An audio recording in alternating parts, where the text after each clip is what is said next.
കൊച്ചിയിൽ നടി ആക്രമിക്കപ്പെട്ട രാത്രിയിലെ CCTV ദൃശ്യങ്ങൾ ന്യൂസ് 18. സംഭവ ദിവസം രാത്രി 10:15 കാക്കനാട് ഇൻഫോ പാർക്കിന് സമീപം ചിറ്റേത്തുകരയിൽ പ്രതികൾ വാനിൽ നിന്ന് വെള്ളം വാങ്ങുന്ന ദൃശ്യമാണ് CCTVയിൽ പതിഞ്ഞിരിക്കുന്നത്. വടിവാൾ സലീം വാനിൽ നിന്നിറങ്ങുന്നതും ദൃശ്യങ്ങളിലുണ്ട്. തിരിച്ചറിയൽ പരേഡിൽ വടിവാൾ സലീമിനെ കടയിലെ ജീവനക്കാരൻ തിരിച്ചറിഞ്ഞു. നടി ആക്രമിക്കപ്പെടുന്ന സമയത്ത് പ്രതികൾ വാഹനത്തിൽ നിന്നിറങ്ങി വെള്ളം വാങ്ങുന്നതിന്റെ ദൃശ്യങ്ങളാണ് ഇത്. എയർപോർട്ട് സീപോർട്ട് റോഡിലെ ഹോട്ടലിൽ നിന്ന് രാത്രി 10:15-നും 10:25-നും ഇടയിലാണ് സംഭവം.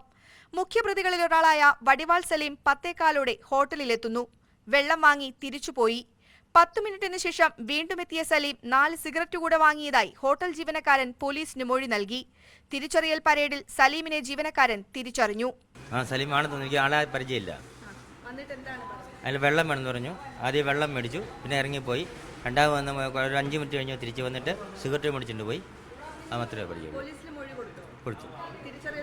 തിരിച്ചറിയൽ പരേഡ് നടത്തി. അതറിയാൻ ഒക്കത്തില്ല. പക്ഷെ 10 മിനിറ്റ് അവനോട് 5 മിനിറ്റ് ടൈമിലാണ് വന്നത്. അപ്പോൾ 5-10 മിനിറ്റ് കടന്നു വേണം. അതറിയത്തില്ല, കാരണം അകത്തുനിന്ന് കാണത്തില്ലല്ലോ. വാഹനം 20 മിനിറ്റ് ഹോട്ടലിന് സമീപം നിർത്തിയിട്ടതായും പോലീസ് വൃത്തങ്ങൾ സൂചന നൽകുന്നു.